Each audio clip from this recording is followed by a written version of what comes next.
All right, shalom, shalom. So,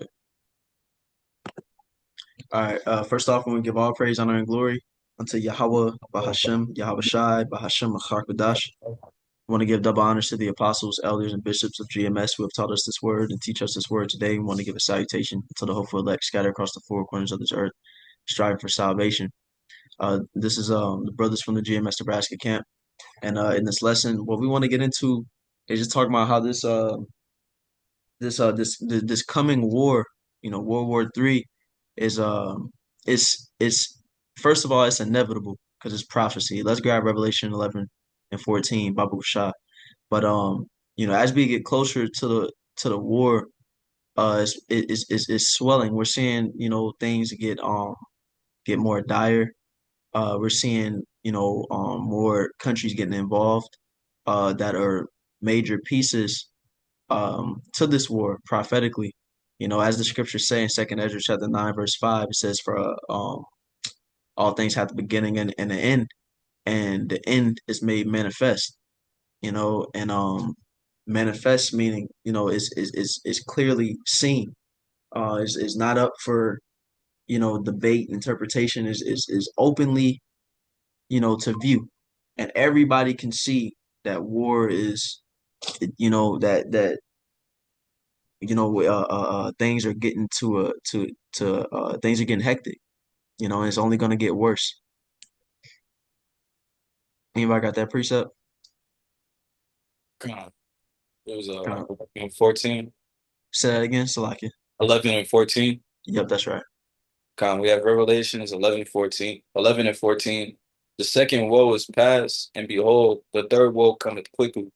Right, then them woes that it's talking about in the book of Revelation is talking about world wars. Woe meaning destruction. And there's three woes that's being tracked in the book of Revelation. So it says two woes have passed and the third woe cometh quickly. So this is telling us that there's going to be a World War III. So with that, we have to measure the times and see, okay, how is this going to come about? And we know for sure who have been the main two countries, like the biggest countries that's been at odds since the end of World War II for the most part, which is America and Russia.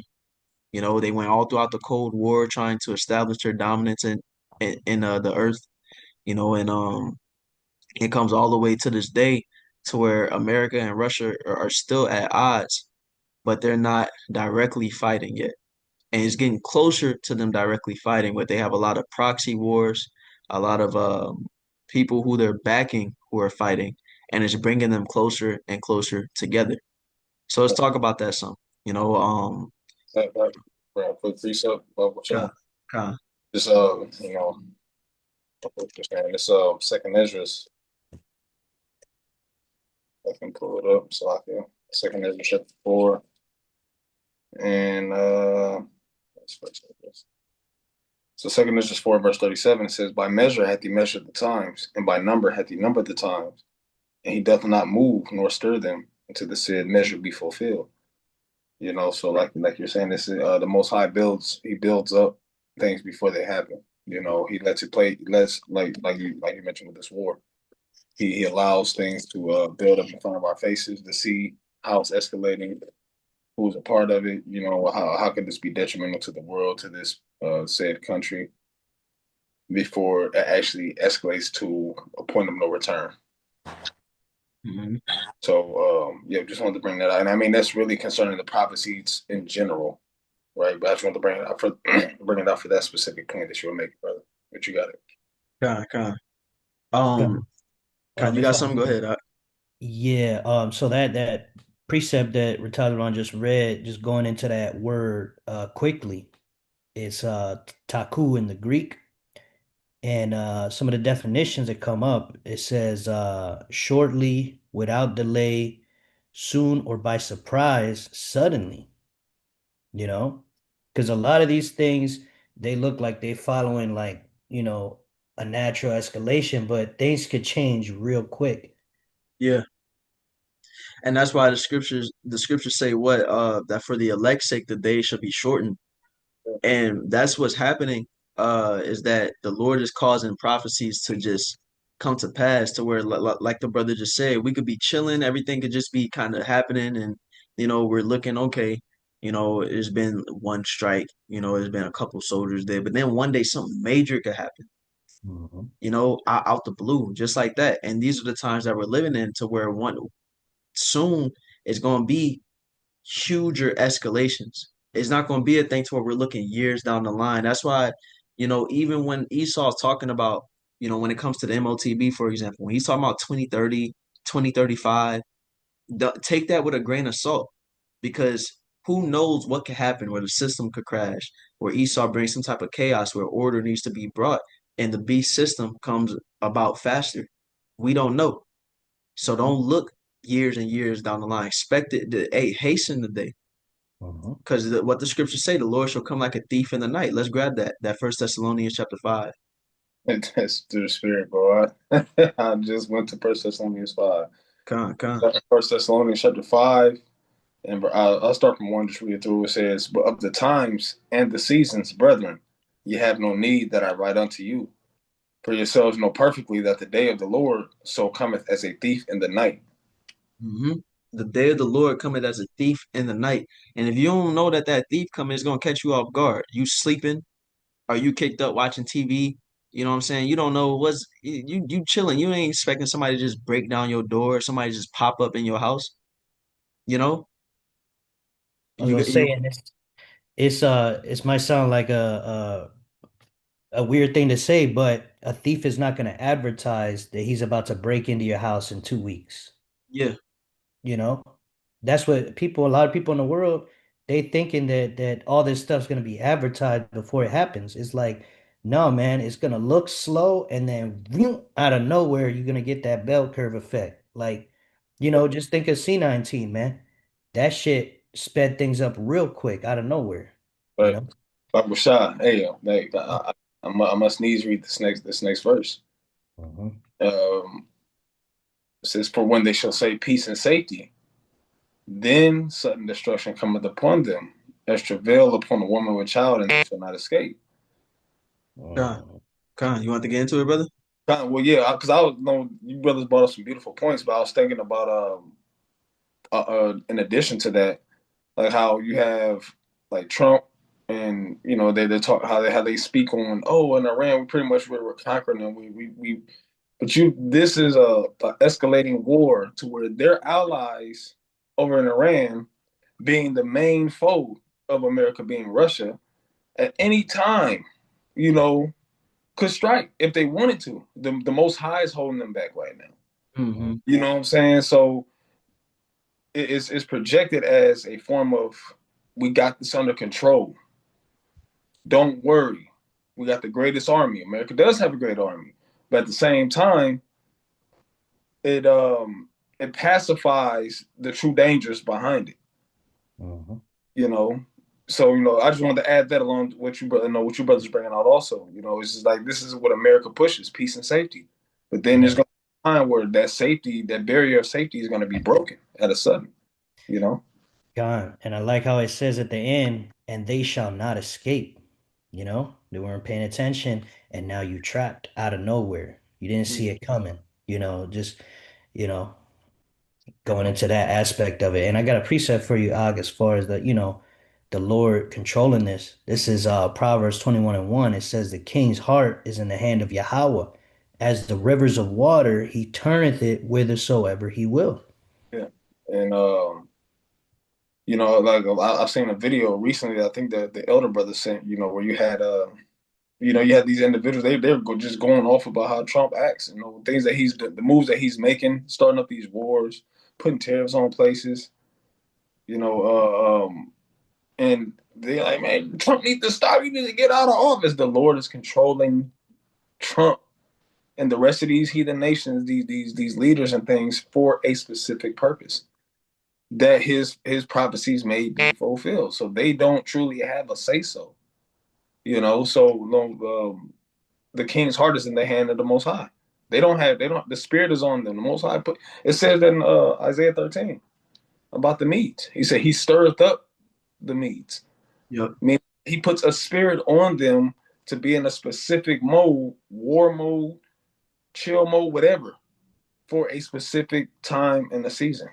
You know, If I may, in Ezekiel chapter 38, after it's talking about Gog and Magog, that he's going to, put hooks into their jaws, when, after it talks about his allies, it says that the Lord is going to put into his mind an evil thought yeah, that he will go up to the land of unwalled villages. So what it's saying is that the Lord is, for lack of better words, going to have the leader of Russia to crash out and hit that button. And the thing is, it's gonna be to a point to where like the escalation of war won't even seem logical. It won't even seem like a thing, it's not gonna be diplomatic, it's not gonna be logical, it's not gonna be a thing that really makes sense to do for the most part, but it's gonna be the Lord's will. Like human standards, war analysts, they're gonna be like, why are they getting to this point? But it's because the Lord wants them to do it, you know? Hey, it's like watching a UFC fight. It's not gonna be like so smooth where they're like, okay, this guy's gonna win, and then the next two or three strikes, oh, it turns the tables. It's literally that's what war is. It's a fight, but on a larger scale. Hmm. I saw that McGregor fight. Everybody thought he was gonna win. They were hyping him up and everything. Next thing you know, down, down, just looking stupid. Yeah. Leg hurt. Yep. So Yep. this is unexpected. Yeah. So let's get that Joel chapter 3. We can start at verse 9. Before we grab that, was brothers holding anything? Y'all wanted to bring anything out?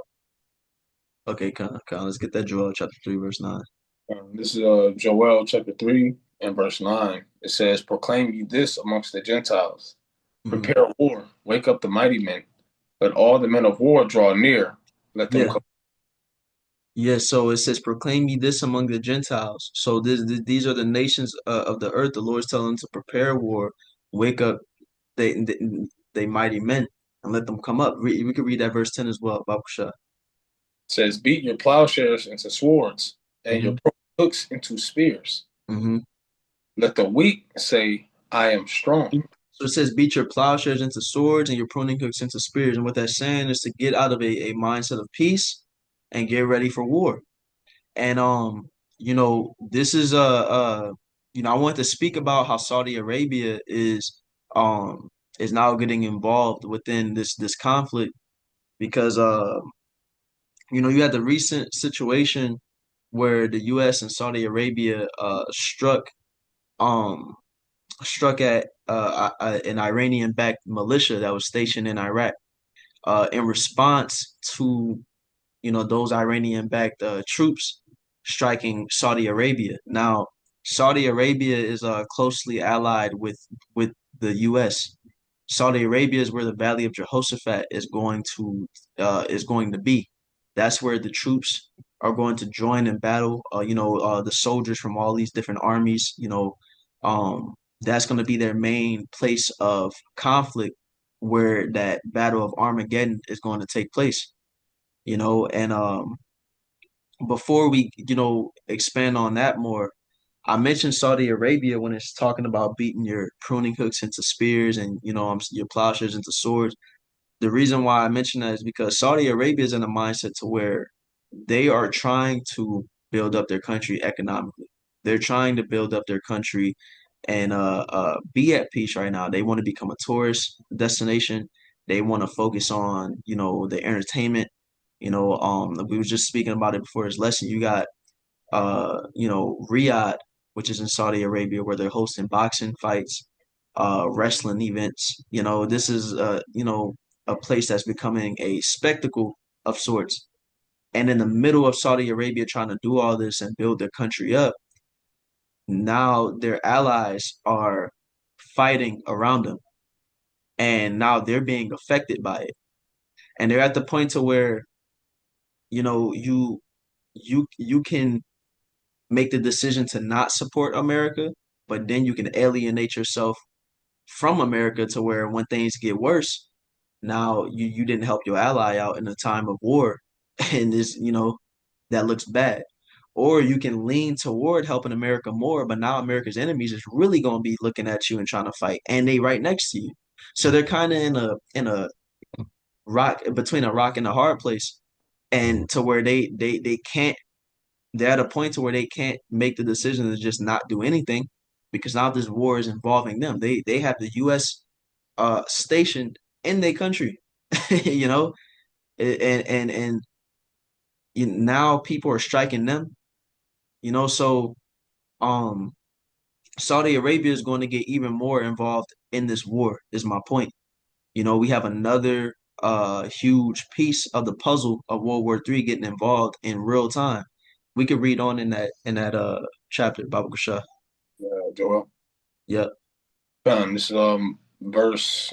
I read 10 again. It says, "Beat your plowshares into swords and your pruning hooks into spears. Let the weak say, I am strong." You should let the weak say I am strong, because more than just Saudi Arabia, you have countries that's not military or economic hard hitters like an America or a Russia or a China or North Korea, but these countries you know are going to get into the mindset to join with stronger countries to fight anyway. You know, you got countries that may not be as strong, but they have missiles with them. Right. Even if they don't got nuclear missiles, they got drones and ballistic missiles, you know, and so they could fight back. Look at Iran, for example. Before this fight, if a person would have talked about America versus Iran, it would have been a thing to where they're like, Iran shouldn't fight America. America's just going to dog walk them. But it's to the point to where Iran has America almost in a stalemate, and you know, through move like closing the Strait of Hormuz, has the whole world in their hand right now. This seemingly weak country, right? You Yeah. know, go ahead. Because look how far this contention between Iran and America has been going on.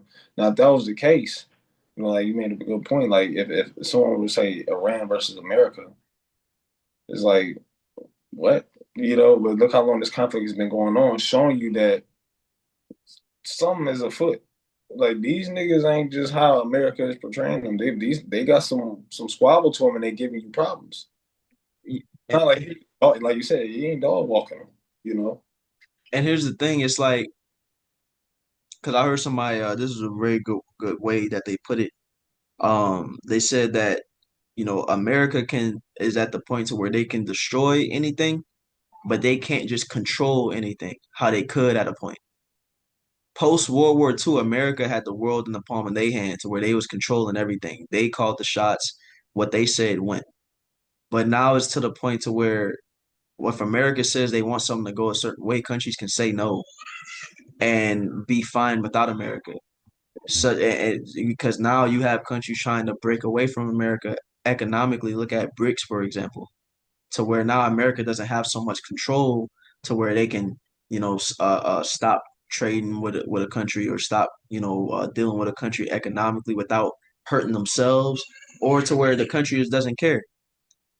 This move where Iran is showing how much power they have through that Strait of Hormuz is showing how much control America really don't have.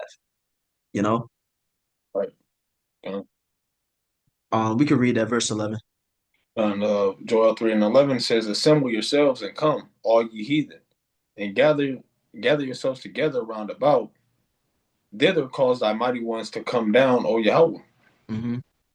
Let the heathen be wakened and come to the valley of Jehoshaphat, for there will I sit to judge all the heathen round about."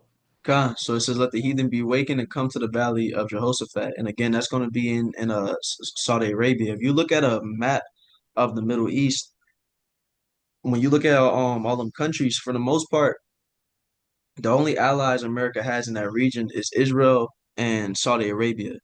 America has good relations with Oman as well. But if we was talking for a place for America to station their troops, fly over there and you know put boots on the ground, Saudi Arabia would be a good place to do it because if you look at all these other regions, they have enemies there, so they'll get shot down on their way over there. You know, it would be um, you know, they'd be hurting themselves trying to land somewhere else. But Saudi Arabia has all this vast land to where they can station their you know for lack of better words, like regroup and be able to, make their next move. You look at Operation Desert Storm in the 90s, and that was where America was sending their troops, to go and fight, over in Iraq. They landed in Saudi Arabia, and they still have you know, stations for U.S. soldiers there to this very day. You know, Yeah. so putting did brothers have a precept or anything? Nah. You had something you go? Yeah, no, I was just it'll wait. It can wait. I was trying to find a way to share my screen, so because I was looking up the maps, and like you mentioned with Saudi Arabia, that is very they have that, like you said, the vast land, vast deserts, and very much like it's really the stomping grounds for war. When you look at it, like when you look the pictures up, look up the pictures, look up the map, how bad, like you said, how vast the land is. It's set for means of war. Honestly, there's nothing there. They have a lot of desert places. But just wanted to mention that because I can't figure out how to share the screen. So you Yeah, better. your screen frozen right now. Yeah, I'm looking at some stuff. Uh, I Yeah, forgot how to share the screen myself. Do you have a share option at the bottom of your screen? let me check. You trying to see a map of Saudi Arabia, just kind of like the surrounding area? I just Oh, made you a yeah. co-host. Maybe now I'll let you share. Let's see. It says start share. Let's see. And by the way, while that brother's getting that together, that Valley of Jehoshaphat, what that means is Jehoshaphat in Hebrew is Yahweh Shaphat, which is Yahweh's judgment. And like it said, the Lord's gonna judge them heathen there. You know what I'm saying? All the different armies and the men that's gonna come there, they gonna be put to death in that battle. You know, the Lord has all these men. When you got all these ads where it's talking about, the U.S. Army and signed up and all this, all them people is gonna be signing up just to go to their death. Hmm. All these men in these armies, the Lord is signing them up for judgment. And they're gonna be so it's not just gonna be regular death and just, oh, you getting shot and you dying. The Lord's gonna be blowing people up. The Lord's gonna be having, men going through it in these battles, for so that his judgment can go out. Uh, Hmm. and it does give an option, but I'm not. It may mess with the recording, so it'll be something we have to do later. All right, con. It's So telling me it gives me an option to share the screen, but it says start broadcast, and I want to cut the recording short. con. So something else I want to speak on is something that had happened earlier this week where you had Ukraine which shot at an Iranian ship in the Caspian Sea. Now with the what ended up coming out of that situation, is where Ukraine claimed that they thought that they were shooting at a Russian ship when really they shot at an Iranian ship, destroyed it. And Iran was ready to retaliate for it, but Ukraine said, "Hey, we didn't know," so they called it that and went about their business. But the reason why this is such a big deal is because you have basically two wars going on in that region. You have Russia and Ukraine, you have America and Israel versus Iran. Now, within these wars, they're very closely tied. Even though they're two separate wars, they're very closely tied because America backs Ukraine, uh, Russia backs Iran. So you have a basically an American proxy fighting Russia, and you have a Russian proxy fighting America. Now, when Ukraine starts to fight Iran, what that does is that it makes the country that America is backing and the country that Russia is backing, they're in direct conflict, which is going to do what? Make America and Russia be in direct conflict. And it was looking like this war was about to blow up into something much bigger than it was, but it died down. But what this is showing that there's ripples that's happening. The Lord is hinting toward it. And for people who know, they know. For us prophets, we see that and we're like, hey, the Lord is saying something. The Lord is saying, hey, that's how fast it could pop off, you know, to where Iran's like, man, hey, and the backing that these countries are given, the countries that they're allied with are increasing. Baba Gashad, could you bring that out that you was talking about in your recent lesson, Kawashad, with the Russian troops? Yeah, so Zelensky was saying that based off their intelligence that they've gathered that Putin is getting ready to round up 500,000 troops and send them to the front lines over there in Ukraine. Con, con, and we can grab that Ezekiel chapter 38 to go along with that. Gun. And I was going to say, by the way, that's the largest number of troops that they've ever sent over there if they end up sending it. Because like, years ago, just to start the war, it was in the hundreds of thousands, but it wasn't 500,000. That's record-breaking numbers right there. Mhm. Uh-huh. Yeah, Salaki, what was that precept that you just brought up? Ezekiel chapter 38. I got it up. Con. Con. You want from the top, right? We can get straight to the point with it. We can just go straight to verse 4. Okay, this is Ezekiel 38 and verse 4. It said, I will turn thee back and put hooks into thy jaws, and I will bring forth and all thine army, horses and horsemen, all of them clothed with all sorts of armor, even a great company of bucklers. So, like, even a great company with bucklers and shield, all of them handling swords. So the Lord said that He's going to put hooks into the jaws, and this is talking about Gog, which is Russia. And what that's showing when it says that the Lord's going to put hooks into God's jaws, it's showing that the Lord is in control. The Lord is going to be steering them to do what He wants them to do, and He's bringing them into a warlike Soviet Union type mindset, to where they would mobilize 500,000 troops. That's a major move that you have no intention on stopping. You about to keep pressing forward. This is a war of attrition at this point, and that's the thing. um you have like Trump will come out and he'll say, hey, we're in talks of peace, we're in talks to stop the fighting. As a matter of fact, today, um what does that headline say? It says Trump announces the US is canceling planned attacks on Iran, citing progress in talks. And they just said that last week, and it fell through and they kept fighting, you know and it's like I mentioned before, these countries, I won't say these countries, I say America, first and foremost, doesn't want to keep going forward with this war because they know how things can end up. But that it's not about what Trump wants. It's not about what any of the leaders of these countries want. It's about what the Lord wants. And the Lord is going to make it to where America has no choice but to keep fighting. Especially dealing with Israel. Israel is going to keep fighting over there. Mhm. Israel about to keep fighting Hezbollah. Israel about to keep fighting Iran. And America better be at Israel beck and call, you know?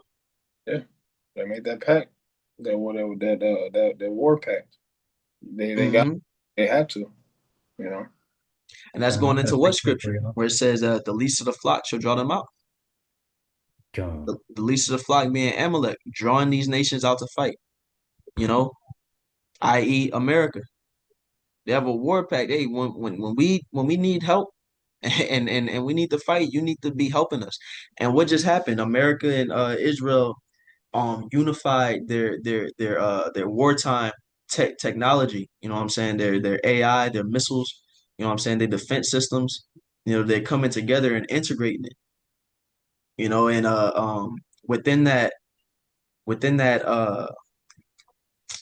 I just said the word. How did I forget it that fast? Oh, within that integration, of the technologies, within the bill, there's no set date on it. So, usually in the past, when America would make a deal like that with a country, they would set, let's come back and talk about this every so often years so that we can see if we want to keep going forward. It's indefinite with Israel, which is showing, hey, we gonna keep being, by your side fighting, and that's also showing, hey, we don't see fighting stopping no time soon. So we shouldn't, they don't need to be no stopping date to this, you know. Yeah. We could read on at Ezekiel. Back in Ezekiel, 38 verse 5, it says Persia, Ethiopia, and Libya with them, all of them with shield and helmet. Yeah, so this is starting to talk about countries that are going to fight with Russia, you know, and what's named Persia.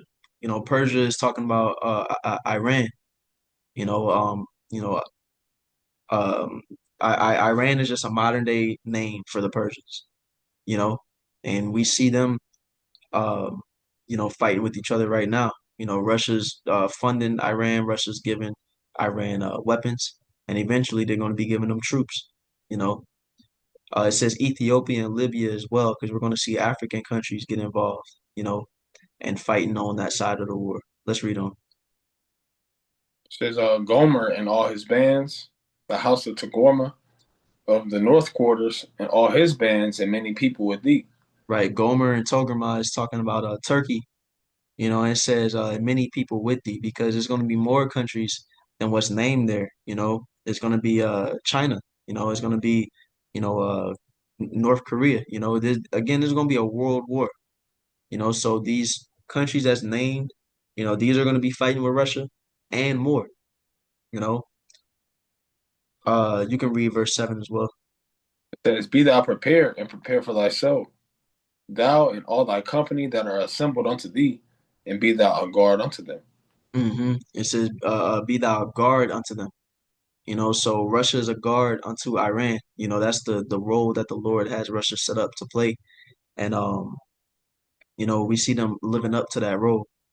You know, so you know, that's pretty much what we wanted to get into. Just a update, on what's happening within this war right now. You know, we're seeing things getting closer and closer to this ultimate war, World War III.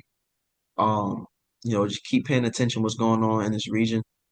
Um, is going to get worse, and what this is all leading to is the downfall of Esau's kingdom and the rise of the kingdom of Israel.